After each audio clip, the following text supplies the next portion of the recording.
चूड़ामणि। विवेक चूड़ामणि ग्रंथ में आज श्लोक नंबर है 505। ठीक है जी, श्लोक का उच्चारण करते हैं। छायया स्पृष्टमुष्णं वा, छायया स्पृष्टमुष्णं वा, शीतं वा सुष्ठुदुष्टु वा, शीतं वा सुष्ठुदुष्टु वा, न स्पृशत्येव यत्किञ्चित्, न स्पृशत्येव यत्किञ्चित्, पुरुषं तद्विलक्षणम्, पुरुषं तद्विलक्षणम्।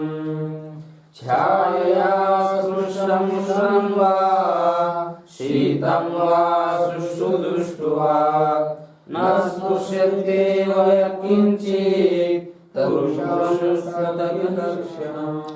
छायया स्पृष्टम उष्णं वा, शीतं वा, सुष्ठु दुष्टु वा, न स्पृशति एव यत्किंचित पुरुषं तद विलक्षणम। ठीक अन्वय। उष्णं वा, शीतं वा, सुष्ठु दुष्टु वा, छायया स्पृष्टम, नीचे तद्विलक्षणं पुरुषं यत्किंचित न स्पृशति एव। पुरुषं यत्किंचित न स्पृशति एव। अर्थ देखिए भाई, अर्थ तो क्या बात चल रही है। तो ऊपर वाले श्लोक में बताया था कि इंद्रिय रहित, चित्त रहित, विकार रहित, निराकार, ऐसा जो सुखानुभव रूप मैं, उस मेरे में न पुण्य है, न पाप है, न और कोई धर्म है। इसके लिए श्रुति भी प्रमाण दी थी। इसी अर्थ को अब दृष्टांत देकर समझा रहे हैं। कैसा दृष्टांत? तो कह रहे हैं, समझ लीजिए मनुष्य है व्यवहार में, और मनुष्य की छाया भी होती है। हर एक जीव की, हर एक वस्तु की छाया होती है। तो अपनी भी छाया होती है मनुष्य की। अब जाते जाते हुआ क्या, रास्ते में जा रहा था तो अचानक चिल्ला के उठा, पूछा, अरे भाई क्यों चिल्ला रहे हो? तब उसने उत्तर देना था जो चिल्लाया, किंतु उसकी पहले एक आदमी ने कहा, पता नहीं चल रहा है तुमको क्यों चिल्लाया करके? सामने बगल में आग जल रही है। तब बोले, आग जल रही है रास्ते के बगल में, तो उसका और इसका क्या संबंध? अरे भाई ये जा रहा है तो उसकी छाया उस आग पर चली गई जाते जाते, ये तो रास्ते से जा रहा था, किंतु सावली छाया कहाँ गई? आग पर, और इसलिए उसको दहा हुआ और चिल्ला गया। तो उसने कहा, वो जो चिल्लाया था उसने कहा, नहीं नहीं, उस मुझे दहा दिया, कुछ नहीं हुआ, जला नहीं मेरा कोई हाथ पैर। बोले क्यों चिल्लाया? मेरे पैर में कांटा घुस गया इसीलिए मैं चिल्लाया। तो चिल्लाने का कारण अलग था। किसी ने सोचा कि इसकी छाया गई, उसको दहा हुआ होगा। कहने का तात्पर्य, छाया के साथ उष्ण पदार्थ का संबंध आवे, चाहे शीत पदार्थ का संबंध आवे, चाहे अच्छे पदार्थ का संबंध आवे, चाहे बुरे पदार्थ का संबंध आवे, तो भी आदमी को कुछ परिणाम होता है क्या? कुछ भी होता नहीं है। लग गया? ये दृष्टांत हुआ। क्या कह रहे? उष्णम वा शीतम वा, है कि नहीं? उष्ण मतलब गर्म, चाहे ठंडा, सुष्टु व दुष्टु, अच्छा या बुरा। छाया स्पृष्टम, छाया के साथ क्या हुआ? स्पर्श हो गया। तो उससे तद्विलक्षणम पुरुषम यत्किंचित अपि न स्पृशति। तद्विलक्षणम, विलक्षणम का अर्थ है छाया विलक्षणम, छाया से विलक्षण, छाया से भिन्न होता है कौन? पुरुष। तद विलक्षणम का मतलब है छाया विलक्षणम। पुरुषम, पुरुषम का अर्थ लिखिए पुरुष शरीरम अथवा मनुष्य शरीरम।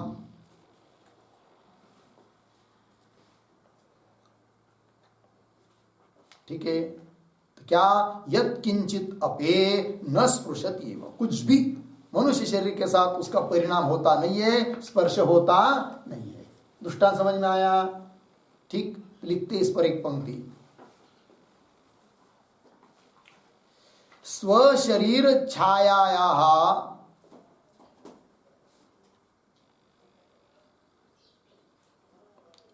स्वशरीर छायायाः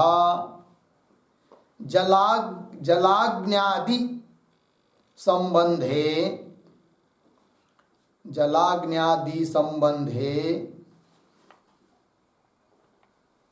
सदसत् वस्तु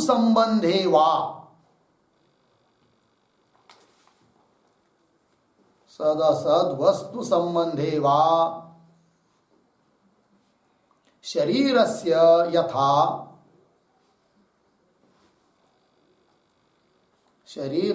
यथा शीतोष्णादि संबंधः नास्ति।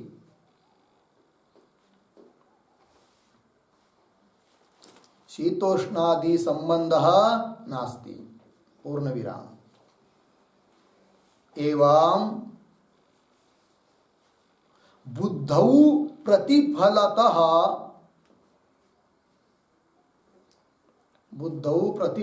किंवा प्रतिफलितः जीवस्य उपादेः प्रतिबिंब पक्षपातित्वात्, उपादेः जीवस्य के बाद उपादेः प्रतिबिंब पक्षपातित्वात्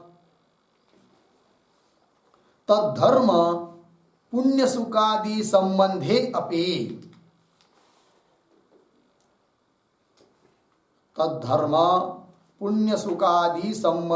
अपि अज्ञाननाशेन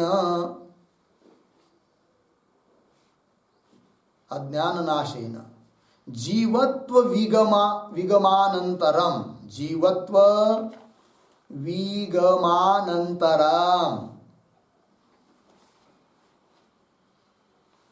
तद्विलक्षणं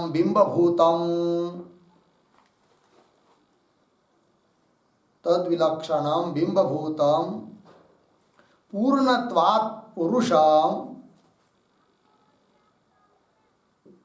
पूर्णत्वात् पुरुषं यत् किंचित अपि न स्पृशति। यत् किंचित अपि न स्पृशति। ठीक है जी, चलिए अर्थ देखिए। तो स्व शरीर छाया या अपने शरीर की जो छाया, उस छाया का जल के साथ चाहे अग्नि इत्यादि पदार्थों के साथ संबंध होने पर भी, क्यों सद असत वस्तु अच्छी बुरी वस्तु के साथ संबंध होने पर भी शरीरस्य यथा शीतोष्णादि संबंध नास्ति, शरीर के साथ शीत उष्णादि पदार्थों का संबंध नहीं होता है। एवं इसी प्रकार ये दृष्टांत हुआ। एवं बुद्धौ प्रतिफलितः जीवस्य, बुद्धि में चैतन्य का प्रतिबिंब हुआ है कि नहीं? तो वही प्रतिबिंब प्रतिफलत या प्रतिफलित जो जीव, उसको और जीव एक नियम उपाधि प्रतिबिंब पक्षपातित्वात्, उपाधि हमेशा क्या करती है? प्रतिबिंब का पक्ष लेती है। अर्थात उपाधि अपने धर्म प्रतिबिंब पर छोड़ती है। दर्पण में मुख देख रहे हो हम लोग, तो दर्पण के धर्म मुख में दिखेंगे या प्रतिबिंब में? प्रतिबिंब में। समझ दर्पण में कुछ खराबी हो, उसके धर्म किस में दिखेंगे? प्रतिबिंब में, है कि नहीं? बिंब में नहीं। तो उपाधि प्रतिबिंब का पक्षपाती होती है। इसलिए तद्धर्म वस्तुता सुख दुख आदि या पुण्य पाप धर्म किसके हैं? बुद्धि के। किंतु उस बुद्धि में चैतन्य का प्रतिबिंब हुआ है ना, जिसको हम जीव कहते हैं, तो उस जीव में भले दिखाई दे कौन? पुण्य पाप आदि सुख दुख आदि धर्म, किंतु बिंबभूत अपने स्वरूप में आत्मा में तो हो ही नहीं सकते। और वस्तुतः देखा जाए तो प्रतिबिंब में भी होते नहीं है, उपाधि के कारण उपाधि के निमित्त से प्रतिबिंब में दिखाई देते हैं। इतना ही। ठीक है जी, पंक्ति देखिए। उपाधे प्रतिबिंब पक्षपातित्वात् तद्धर्म पुण्य पापादि संबंधे अपि, तद्धर्म बुद्धि के धर्म, उपाधि के धर्म पुण्य पाप आदि का संबंध प्रतिबिंब के साथ किसी तरह से मान लेने पर भी अज्ञान नाशेन, अब अज्ञान ही नष्ट हुआ, ब्रह्मात्मा के साक्षात्कार हुआ तो अज्ञान रहा क्या? नहीं। तो अज्ञान नाशेन, अब अज्ञान ही नहीं रहा तो अज्ञान के निमित्त से जो जीव भाव था वो भी नहीं रहा। ठीक। तो अज्ञान नाशेन जीवत्व विगमानंतरम, जीवत्व भाव भी चला जाने के बाद तद विलक्षणम, उससे विलक्षण, जीव से विलक्षण, प्रतिबिंब से विलक्षण, उपाधि से विलक्षण, बिंबभूतम, बिंब स्वरूप जो पुरुष, पुरुष क्यों? पूर्णत्वात् पुरुषम, पूर्ण होने के कारण वो पुरुष है आत्मा, उस आत्मा के साथ यत् किंचित अपि न स्पृशति, आत्मा को यत् किंचित भी स्पर्श नहीं करते हैं। कौन? पुण्य पापादिक सुख दुखादिक धर्म। बात समझ में है कि नहीं? प्रतिबिंब को भले प्रतिबिंब में दिखाई दे रहे जीव में, किंतु वो भी वस्तुतः जीव के नहीं है तो उपाधि के, किंतु उपाधि हमेशा प्रतिबिंब की पक्षपाती होती है। तो प्रतिबिंब में दिखाई देने पर भी बिंबभूत आत्मा के वो धर्म नहीं हो सकते हैं। ये बात कही हुआ जी। चलिए आगे, अब आगे का श्लोक पढ़ते हैं। श्लोक नंबर 506। न साक्षिणं साक्ष्यधर्माः, न साक्षिणं साक्ष्यधर्माः, संस्पृशन्ति विलक्षणम्, संस्पृशन्ति विलक्षणम्, अविकारमुदासीनम्, अविकारमुदासीनम्, गृहधर्माः प्रदीपवत्, गृहधर्माः प्रदीपवत्। न साक्षिणं साक्ष्यधर्माः, संस्पृशन्ति विलक्षणम्, अविकारमुदासीनम्, गृहधर्माः प्रदीपवत्। न साक्षिणं साक्ष्यधर्माः संस्पृशन्ति विलक्षणम्, अविकारम उदासीनम, गृहधर्माः प्रदीपवत्। ठीक है जी। अन्वय, गृहधर्माः प्रदीपवत्। आगे, साक्ष्यधर्माः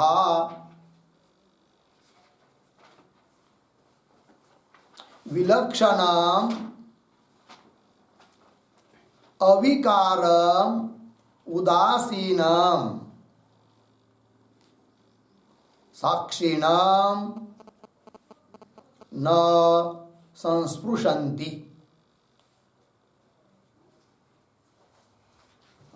ठीक है जी।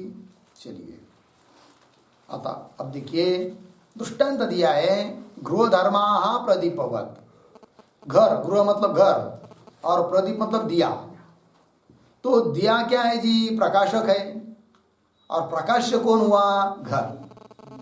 तो घर के जो भी कुछ धर्म होंगे, घर जैसा भी होगा, मिट्टी का चाहे जिस चीज का होगा, या उसका कोई भी कलर होगा, काला पीला नीला, उसका कोई परिणाम प्रदीप पर होता है क्या? दीपक पर नहीं होता है। इससे क्या हुआ?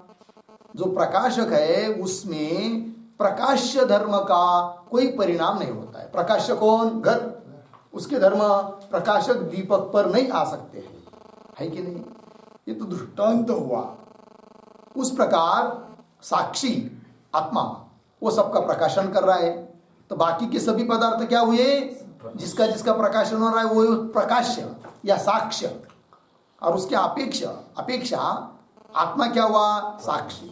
तो साक्ष्य जो पदार्थ है, प्रकाश्य जो पदार्थ है, जिनका प्रकाशन हो रहा है, उनके किसी भी धर्म का परिणाम या किसी भी धर्म का संबंध साक्षी रूप आत्मा के साथ हो नहीं सकता है। वही दिया, गृहधर्माः प्रदीपवत्। दृष्टांत हुआ। आगे, साक्ष्य धर्माः। साक्ष्य धर्मा मतलब कौन जी? तो एक शब्द लिखिए, दृश्य बुद्धि इंद्रिय शरीर धर्माः। दृश्य बुद्धि इंद्रिय शरीर धर्माः।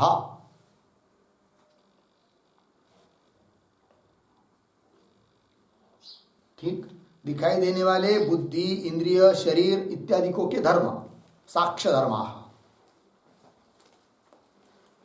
आगे देखिए, विलक्षण। किससे विलक्षण? उस पर भी एक शब्द दृश्य। हाँ, विलक्षण मतलब दृश्य विलक्षणम,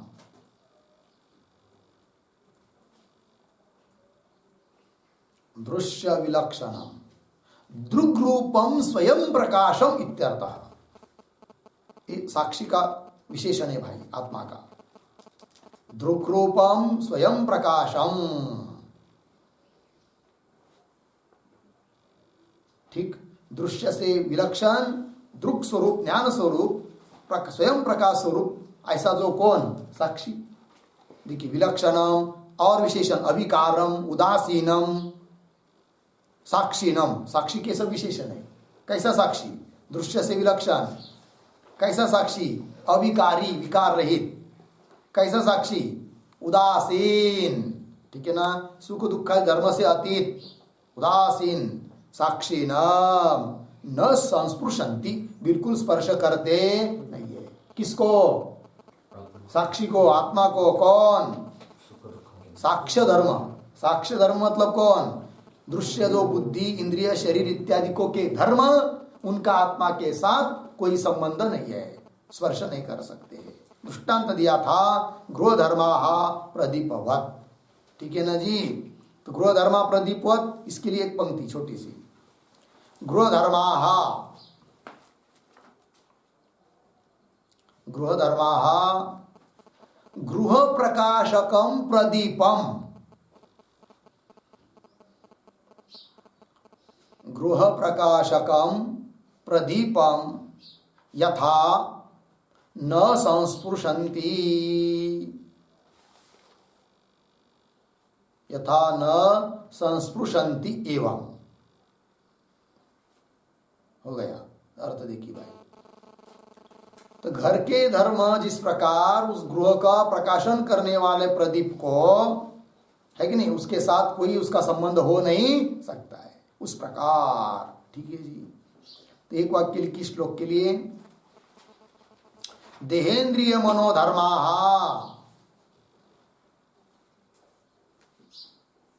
देहेन्द्रिय मनोधर्मा न एव आत्मानं, न एव आत्मानं अविकारम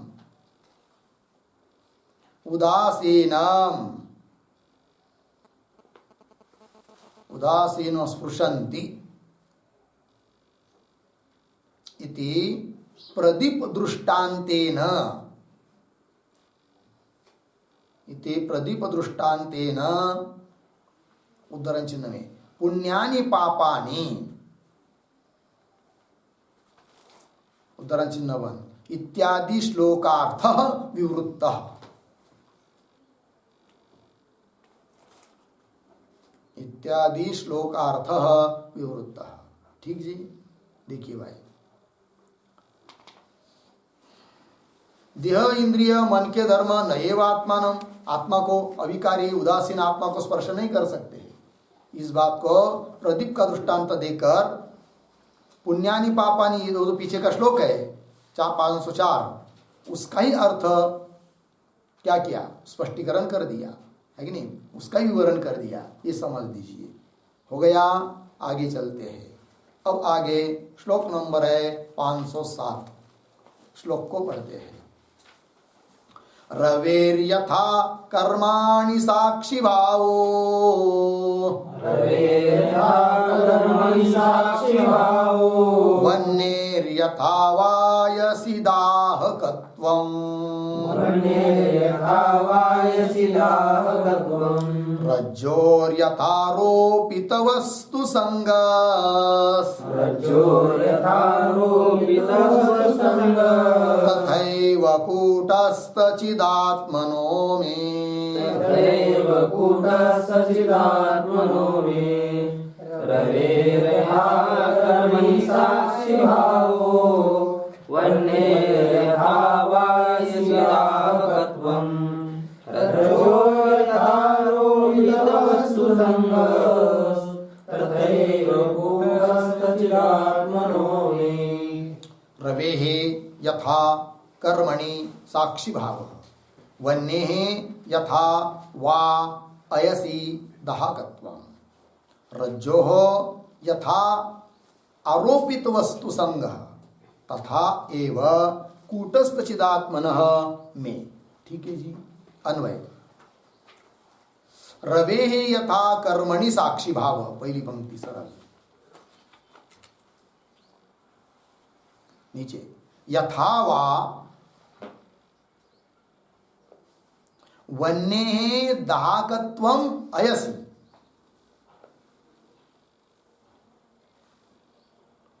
वन्येः दाहकत्वम् अयसि वा, नीचे तीसरी लाइन में यथा रज्जोः आरोपित वस्तु संगः, आगे सरल है, तथा एव कूटस्थ चिदात्मनः में। ठीक है जी। चलिए भाई, अर्थ तो इस श्लोक में 3 दृष्टांत दे रहे हैं और 3 दृष्टांत के द्वारा इसी बात को बताएंगे कि आत्मा असंग है, आत्मा की असंगता का वर्णन 3 दृष्टांत देकर। कैसे? देखिए, रवे, रवि कहते सूर्य को, तो रवे यथा कर्मणि साक्षी भाव। जगत में जो भी कोई आदमी, व्यक्ति, मनुष्य आदि कोई भी जो भी कर्म कर रहा है, सबका साक्षी कौन है? रवि, सूर्य देख रहा है कि नहीं? सबको देख रहा है, कौन जा रहा है, कौन खा रहा है, कौन बैठा है, कौन उड़ रहा है, कौन चल रहा है करके। किंतु ऐसा होने पर भी उसमें कोई उसका परिणाम है क्या? संग है क्या? नहीं है, असंग है। कौन?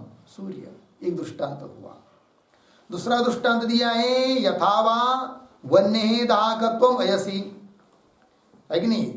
लोग व्यवहार करते, अरे भाई लोहा जला रहा है, अयस मतलब लोहा। जब अग्नि में गर्म करते हैं तो भाई दूर रहो उससे, वो जलाएगा, लोहा जलाएगा या लोहा जला रहा है। यद्यपि लोहा जलाता है क्या? जलाता कौन है? वन्नी। तो वन्नी की दाहकत्व प्रतीत हो रहा है किसने? लोहे में। किंतु लोहे में प्रतीत होने पर भी लोहे के साथ वस्तुतः उसका कोई संबंध है क्या? नहीं है। और दृष्टांत दिया कि यथा रज्जो हो आरोपित वस्तु संग, रज्जु दोरी रस्सी रास्ते में पड़ी हुई है और उसमें आरोपित पदार्थ हुए बहुत सारे। किसी को क्या दिखाई दी? फूल माला है। कौन? रज्जु। क्या दिखाई दे रही? फूल माला। तो फूल माला दिखाई दी तो रज्जु सुगंधित होती है क्या? नहीं होती है। या किसी को सर्प दिखाई दिया तो रज्जु विषयुक्त होती है क्या? नहीं, कोई परिणाम उसमें नहीं होता, असंग है। 3 दृष्टांत हुए। तथा एवं उसी प्रकार कूटस्थ चिदात्मना में, कूटस्थ चिदात्मा स्वरूप जो मैं भी उसी प्रकार कैसा हूं? असंग हूं। ये बात कही है। हो गया। तो पहला दृष्टांत दिया कौन सा? सूर्य का। रवे यथा कर्मणि साक्षी भाव, हुआ कि नहीं? उस दृष्टांत के लिए एक पंक्ति लिखेंगे, कर्म साक्षी जगत चक्षु,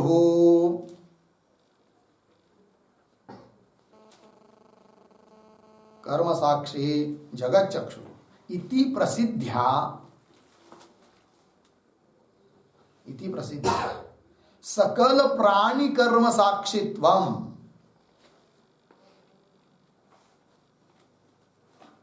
सकल प्राणी कर्म साक्षित्वम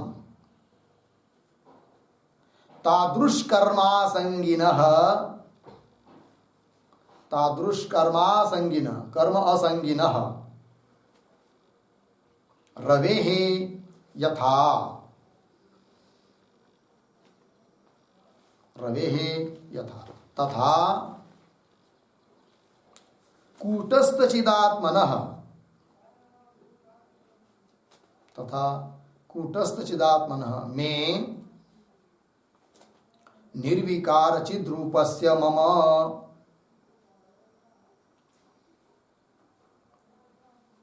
निर्विकार चिद्रूपस्य मम सकल कर्मासंगिनः साक्षित्वम्, सकल कर्म असंगिनः कर्मासंगिनः साक्षित्वम्। हो गया। अर्थ देखिए भाई, सूर्य के बारे में बोला जाता है क्या? कर्म साक्षी जगत चक्षु, सभी कर्म का साक्षी है कौन? सूर्य। और संपूर्ण जगत का चक्षु है कौन? सूर्य। सूर्य नहीं रहेगा तो क्या होगा? कुछ नहीं होगा। समझ लीजिए सूर्य उदय हुआ ही नहीं 1 महीना तक, तो क्या होगा? कोई बचेगा नहीं, सब मरेंगे। ये कहता है कि मैं सोता ही रहूंगा 1 महीना, आनंद होगा, बहुत बढ़िया होगा कहते। ऐसा नहीं हो सकता है। समझ में आया कि नहीं? जगत का क्या है? वो चक्षु सबको जगत को दिखा रहा है। हाँ, कर्म साक्षी जगत चक्षु, ये प्रसिद्ध है सूर्य के बारे में। इति प्रसिद्ध्या, इस प्रसिद्धि के अनुसार सकल प्राणी कर्म साक्षित्वम, सभी प्राणी का जो कर्म है उन कर्म का साक्षी है कौन? सूर्य। किंतु उन सभी कर्मों से असंग है कौन? सूर्य। तादृश कर्म असंगी न रवे यथा तथा कूटस्थ चिदात्मन में, कूटस्थ चिदात्मा स्वरूप जो मैं, उस मेरे में मैं निर्विकार चिद रूप से, निर्विकार चिद स्वरूप जो मैं हूं, उस मेरे में सकल धर्म असंगी न साक्षित्व, सभी धर्मों से क्या मैं हूं? असंग हूं और सबका साक्षी हूं। हो गया जी। चलिए, और दूसरा दृष्टांत दिया है भाई, यथावा वन्य दाहकत्वम अयसी, लोहे में। तो इसके बारे में भी एक पंक्ति लिखेंगे। वन्य है दाहकत्वम,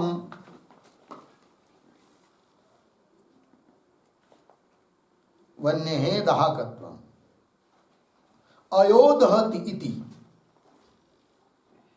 अयोदहति उद्धरण चिन्ह में, अयोदहति इति यथा अयसी कल्पितम, अयसी कल्पितम एवं बुद्ध्यादिगतम कर्तृत्वम,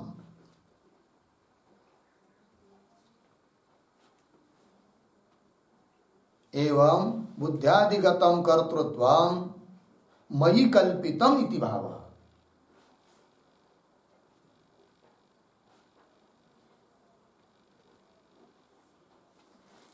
मयि कल्पितम इति भावः। ठीक है जी। अर्थ देखिए भाई, तो वन्य दाहकत्वम, वन्य का दाहकत्व किसमें कल्पित है? अयस में। किंतु व्यवहार होता है कि नहीं? अयोदहति, अयोदहति लोह जलाता है, जलाता है क्या लोह? लोह थोड़ी जलाता है, अग्नि जलाता है। किंतु क्या धर्म किसका है? दाहकत्व अग्नि का। प्रतीत किसमें हो रहा है? अयस में। तो भी अयस में नहीं है। अयस में होता तो उसमें पानी में उसको 1 घंटा डुबा दिया गर्म लोहे को, उसके बाद फिर हाथ लगाया तो जलाना चाहिए। जलाता है क्या? नहीं। दाहकत्व धर्म अग्नि का है क्या? लोहे का है? अग्नि का है। प्रतीत किसमें हो रहा है? अग्नि में, लोहे में। किंतु लोहे में प्रतीत होने पर भी उसके साथ उसका कोई संबंध नहीं है। तो वन्य दाहकत्वम अयोदहति यथा अयसी कल्पितम, लोहे में कल्पित है। एवं बुद्ध्यादिगतम कर्तृत्वम, बुद्ध्यादि में विद्यमान जो कर्तृत्व है वो मेरे में क्या है? कल्पित है। कर्तृत्व किसमें है? बुद्धि में। बुद्धि में कर्तृत्व है, लेकिन मेरे में लोग मान रहे हैं मैं करता हूं। लेकिन ऐसा मानने पर भी मेरे में कर्तृत्व हो सकता है क्या? नहीं। उन सबका क्या हूं मैं? साक्षी हूं, दृष्टा हूं, मैं करता नहीं है ना। ये बात बताइए।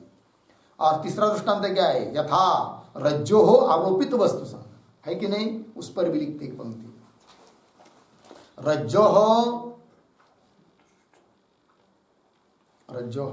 कल्पित सर्पदंडादि वस्तु संगः, कल्पित सर्पदंडादि वस्तु संगः तादात्म्य रूपः, तादात्म्य रूपः यथा कल्पितः तथा तथा निर्विकार चिद्रूपस्य मम, निर्विकार चिद्रूपस्य मम कल्पित देहादि संबंधः,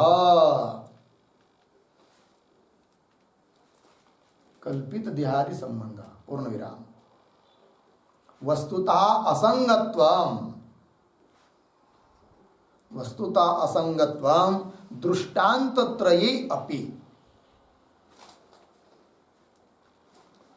दृष्टांत त्रये अपि। हो गया जी। चलिए क्या कह रहे हैं? रज्जो हो कल्पित सर्प दंडादि वस्तु संगः तादात्म्य रूप, रज्जु के साथ तादात्म्य रूप कल्पित सर्प दंडादिक वस्तु संग प्रतीत हो रहा है, किंतु यथा कल्पित वास्तुता है नहीं। तथा उस प्रकार निर्विकार चिद्रूप ऐसा जो मैं, उस मेरे साथ कल्पित देह का संबंध है, वस्तुता देह के साथ मेरा कोई संबंध नहीं है।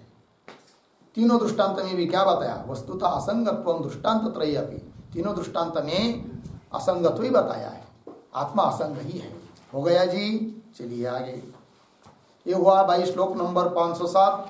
अब चलते हैं आगे के श्लोक को। श्लोक नंबर 508। कर्तापि वा कारयितापि नाहं, कर्तापि वा कारयितापि नाहं, भोक्तापि वा भोजयितापि नाहं, भोक्तापि वा भोजयितापि नाहं, द्रष्टापि वा दर्शयितापि नाहं, द्रष्टापि वा दर्शयितापि नाहं, स्वहं स्वयं ज्योतिरनिदृगात्मा, सोऽहं स्वयं ज्योतिरनिदृगात्मा, कर्तापि वा कारयितापि नाहं, भोक्तापि वा भोजयितापि नाहं, द्रष्टापि वा दर्शयितापि नाहं, सोऽहं स्वयं ज्योतिरनिदृगात्मा। ठीक है जी, चलिए। कर्ता अपि वा कारयिता अपि न अहम, भोक्ता अपि वा भोजयिता अपि न अहम, द्रष्टा अपि वा दर्शयिता अपि न अहम, सह अहम स्वयं ज्योति अनिदृगात्मा। ठीक है जी। जीवन मुक्त महात्मा अपनी स्वानुभूति बता रहा है। क्या जी? पहले अन्वय, अहम कर्ता अपि वा कारयिता अपि न। आगे, अहम भोक्ता अपि वा भोजयिता अपि न।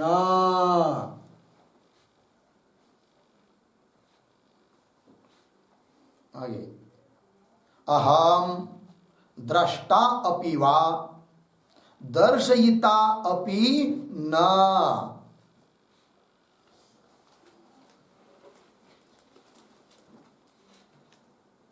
नीचे अनदृग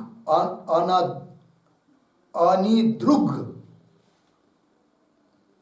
सह अहम स्वयं ज्योति आत्मा।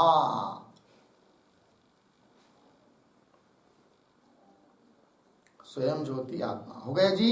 अर्थ देखिए भाई, तो जीवन मुक्त महात्मा अपनी स्वानुभूति बताता है कि अहम कर्ता पिवा कारयिता पिवा न, मैं न करता हूं न कराने वाला हूं। ठीक है ना जी। और मैं न भोगता हूं न भोजयिता हूं, न खाने वाला हूं न खिलाने वाला हूं।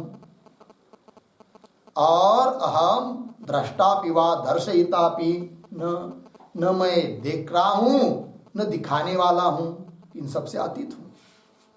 ठीक है जी। इस प्रकार का अनिदृग स अहम स्वयं ज्योति आत्मा, लेकिन अनिदृग सभी धर्मों से रहित, उपाधि रहित, उपमा रहित, वह मैं स्वयं ज्योति स्वरूप आत्मा हूं। हो गया। देखिए एक बात को, तो पहले पंक्ति में कहा था अहम कर्ता पिवा कारयितापि न। ठीक है ना। तो कर्तृत्व कारयितृत्व धर्म किसके है? बुद्धि के, मेरे नहीं। एक वाक्य लिखेंगे उद्धरण चिन्ह में, विज्ञानम यज्ञम तनुते, तैत्तरीय उपनिषद। विज्ञानम यज्ञम तनुते, तैत्तरीय उपनिषद 2.5। इति श्रुत्या कर्तृत्वं भोक्तृत्वं च, कर्तृत्वं भोक्तृत्वं च बुद्ध्युपैतस्य भवति। बुद्ध्युपैतस्य भवति पूर्णविराम। एवं बुद्ध्युपैतस्य भवति। पूर्णविराम। एवं उद्धरण चिन्ह में लीजिए आगे, एष हि एव साधु कर्म कारयति।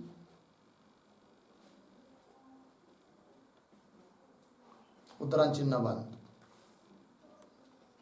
इति श्रुत्या कारयितृत्वं भोजयितृत्वं च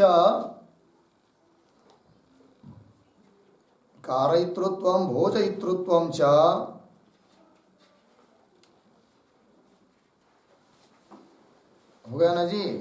हाँ, भोजयितृत्वं च मायोपहितस्य भवति। मायोपहितस्य भवति। पूर्णविराम। द्रष्टृत्वस्यापि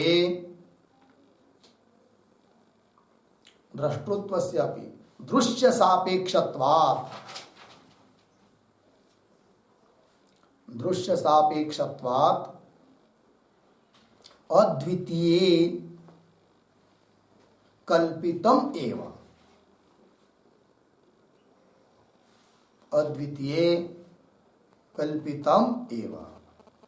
अर्धविराम। वस्तुतः नास्ति।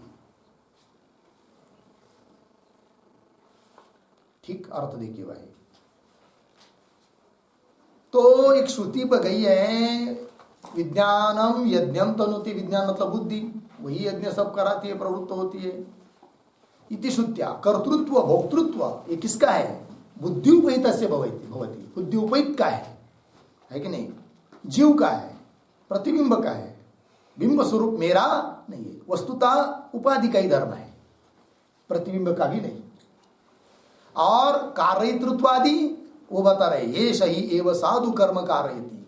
ये भी कई उपनिषद है। इति श्रुत्या कारयितृत्व करवाना, भोजयितृत्व खिलाना इत्यादि मायोपहितस्य भवति। मायोपहित चैतन्य का धर्म है, अर्थात माया का धर्म है। ईश्वर का हो सकता है, मतलब माया का है, मेरा नहीं। यद्यपि ईश्वर का कहने में भी वस्तुतः केवल माया का है, चैतन्य या प्रतिबिंब का नहीं। प्रतिबिंब में आरोप किया जा रहा है, लेकिन मेरे में सभी उपाधियों से रहित जो मैं, मेरा तो धर्म हो ही नहीं सकता है। हो गया जी। चलिए, दृष्टृत्व यो धर्म भी मेरा नहीं है, क्योंकि दृष्टृत्व धर्म भी दृश्य के सापेक्ष होता है। अद्वितीय ऐसा जो मैं, उस मेरे में दृष्टृत्व भी कल्पित है, वस्तुतः है नहीं। दृश्य ही नहीं है तो दृष्टा मैं कहां से बनूंगा? है नहीं। हो गया जी। चलिए आगे।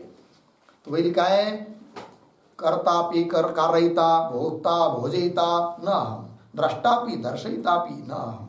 हुआ जी। तो यहां पर दर्शयितापि आया कि नहीं? एक वाक्य लिखते उस पर। चक्षुरादि प्रेरकत्वम अपि, चक्षुरादि प्रेरकत्वम अपि व्यवहारावस्थायाम एव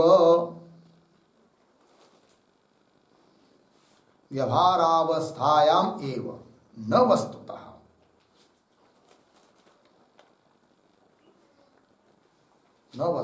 पूर्ण विराम। अतः दर्शयिता अपि न अहम। अतः दर्शयिता अपि न अहम। हो गया जी। देखिए भाई अर्थ।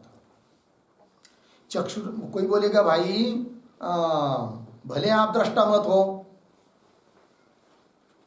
समझ में आ रहा है कि नहीं बात? कोई बोलेगा भाई हर जगह तो बताया गया अभी तक दृश्य घटाधिक, और आत्मा तो दृष्टा है, और दृश्य से दृष्टा अलग होता है। तो अभी तक दृष्टा बताया गया आत्मा को, आप कह रहे मैं दृष्टा भी नहीं हूं, ये बात कैसी? तो उसका उत्तर दिया वो पहली टिप्पणी में। क्या बताया था? दृश्यत्व धर्म भी है कि नहीं? क्या है लिखा था? दृष्टृत्वस्यापि, दृश्य सापेक्षत्व। दृष्टृत्व धर्म भी किसके सापेक्ष है? दृश्य के सापेक्ष, इसीलिए दृष्टा कहना पड़ रहा है। दृश्य ही नहीं तो दृष्टा कहां से? इसलिए कहा कि मैं दृष्टा भी नहीं हूं। तो कोई बोलेगा फिर ठीक है, दृष्टा नहीं है तो दर्शयिता तो होना चाहिए ना, क्योंकि चक्षुरादि को प्रेरक सत्ता देने वाले तो आत्मा ही है, तो दर्शयिता तो हो जाएगा आत्मा, दिखाने वाला। तो उसका उत्तर दिया यहां पर, चक्षुरादि प्रेरकत्व ये यद्यपि आत्मा में है, किंतु वो व्यवहार दशा में ही है। पारमार्थिक दशा में केवल आत्मा की दृष्टि से देखेंगे तो दर्शयितृत्व धर्म भी आत्मा का अर्थात मेरा नहीं है। तो चक्षुरादि प्रेरकत्वमपि व्यवहारावस्थायामेव न वस्तुतः, अतः दर्शयिता भी मैं नहीं। बात लगी? आगे चलिए। और इसी श्लोक में आया एक बात, स्वहम स्वयं ज्योति। स्वयं ज्योति मतलब क्या? एक वाक्य लिखेंगे। स्वयं ज्योति का अर्थ, स्वयं ज्योति बराबर अनन्याधीन स्फुरण आत्मा।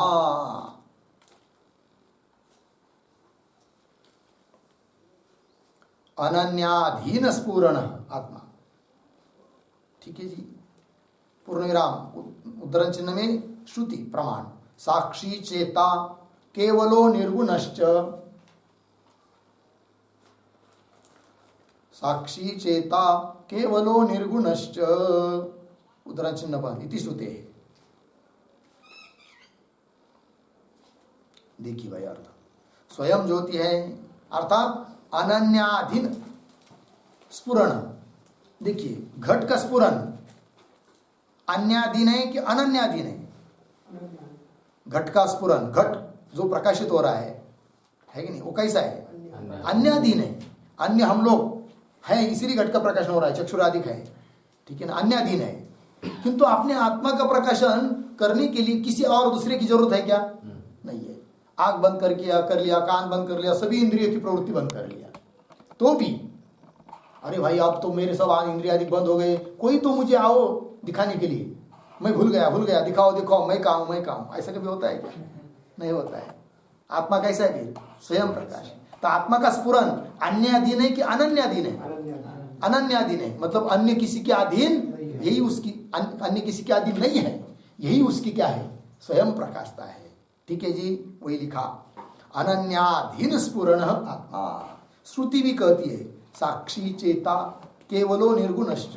आत्मा कैसा है? साक्षी है, चेतन स्वरूप है और केवल निर्गुण इत्यादि। हो गया जी, श्लोक लग गया। और एक शब्द बाकी है, क्या यहाँ पर? स्व सह, हाँ, अनिद्रुक एक शब्द आया है, अनिद्रुक। अनिद्रुक मतलब क्या? उसका अर्थ लिखिए। अनिद्रुक बराबर उपमा रहित।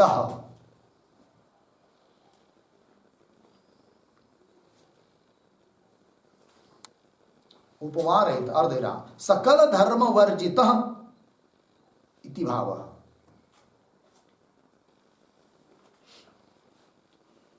ठीक है जी, देखिए भाई अर्थ, उपमा रहित मतलब मेरे लिए किसी चीज की उपमा नहीं है, मैं इनके जैसा हूं, ऐसा ईदृश है ऐसा कह नहीं सकते। मैं कैसा हूं? अनिदृश। क्या है जी? अनिद्रुक, उपमा रहित, सकल धर्म से रहित हूं आत्मा। हो गया जी। अब चलते हैं आगे। होगा क्या आगे का श्लोक? नहीं होगा? ठीक है, फिर कल कर लेते हैं। ठीक है जी। ओम पूर्णमदः पूर्णमिदं पूर्णात् पूर्णमुदच्यते पूर्णस्य पूर्णमादाय पूर्णमेवावशिष्यते। ओम